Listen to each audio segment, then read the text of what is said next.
But understand this, that in the last days there will come times of difficulty.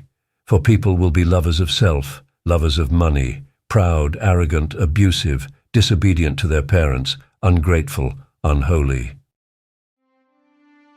The fruits of selfishness. Objectivism's spreading influence.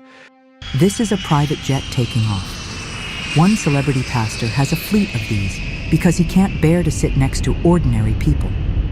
Another used pandemic relief funds to pay for his private ministry jet, which he once used on a golfing vacation. Of course, you and I help fund these purchases since these ministries are tax-free. Whether Jesus, who went on a 40-day fast, would approve of the seemingly self-indulgent lifestyles of many of these ministers, we will leave to the viewer to decide. We covered a lot of ideas in previous segments, so let's review. Ayn Rand's objectivist philosophy is widely held among the wealthy and conservative leadership classes in our society. It has led to an erosion of our national character. Specifically, we've lost our sense of community, duty, and reverence for God. Rand's adherents live in an alternate reality where the rules of logic and morality do not apply. In this segment, we will discuss the spreading influence of objectivism and how it has seeped into every segment of our society, including into the church, among people who have never even heard the term.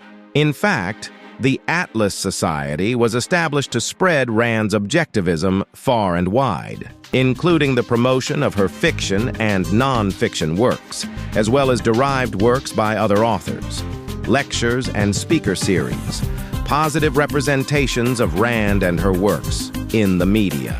The separate Ayn Rand Institute, ARI, is an educational campus established to promote objectivism at the high school and university level. They provide in-person and online courses and grants to students and professors interested in studying and promoting objectivism in academic studies and in the culture at large. ARI's stated purpose is to reorient society in line with objectivism's atheistic, self-oriented value system, and has recruited and trained a group of young activists to accomplish this.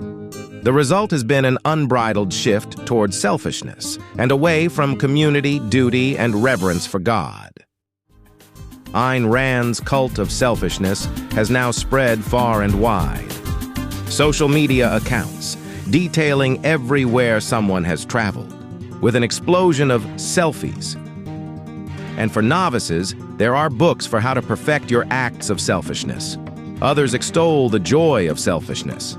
Jake says that we should follow our own instincts. Austin turns us inward to self and away from God, telling us it's our time and to go beyond our own limit. Leona Helmsley tells us that only little people pay taxes. Trump says that he is smart because he didn't. Not exactly the call to sacrifice that the Bible teaches. Still, Rand's philosophy has been swallowed whole by many rich and powerful people who need no more encouragement to follow their already selfish inclinations.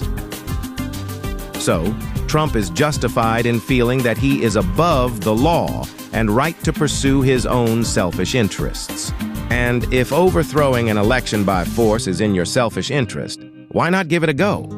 Because according to the philosophy in The Fountainhead, the creative over men should not be held to the same standard of accountability as the rest of us. The nation's foremost Christian leadership trainer exposed for multiple cases of sexual harassment. A Christian political leader that never repented. A conservative leader with a fraudulent resume. A Christian university president indulging in three-way sex and investing in a gay motel. A conservative House leader with a history of molesting little boys. A Hollywood mogul who felt he was entitled to treat his actresses like sex slaves. Ayn Rand set the atmosphere for this. Let's take a look at some of her ardent fans. Donald Trump, of course, who styled himself as the real-life Howard Rourke from The Fountainhead. Rex Tillerson, Trump's original Secretary of State. Mike Pompeo, Trump's Secretary of State. And, of course, there was also Alan Greenspan, who dated Ayn Rand at one time. And what about Paul Ryan? He made his whole staff read her books. Oh, and the Gipper, of course. So let's review. These guys loved Ayn Rand's ideas, and they are the same guys who continue to make war on regular people's healthcare programs, while creating huge tax loopholes for those hard-working rich guys out on the green. While Trump's followers swore that they were patriots, while carrying Confederate flags through the U.S. Capitol and assaulting Capitol policemen, and making it impossible for the two primary parties to work together to get anything done anymore. What does it all mean anyway? As Mitt Romney put it, a very large portion of my party really doesn't believe in the Constitution, or the idea that every vote should count.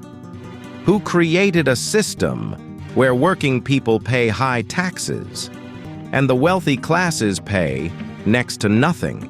Who bring the hammer down on the poor and minorities for minor infractions, but let the wealthy and the well-connected off scot-free? A world where massive fraud is commonplace thanks to crooked accountants, and white-collar criminals are so seldom pursued or prosecuted that if one is prosecuted, he claims he's being singled out for special treatment. Samuel Johnson said, "Patriotism is the last refuge of the scoundrel." It seems too many of our leaders are wrapping themselves up in the flag, while being more interested in a disunited states than a truly United States of America.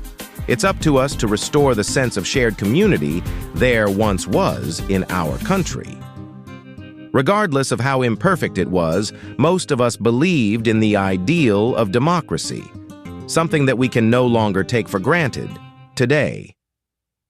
In Atlas Shrugged, the economy falls apart after a banker goes on strike. In real life, the bankers caused the collapse of 2009 because government regulators failed to keep them in check.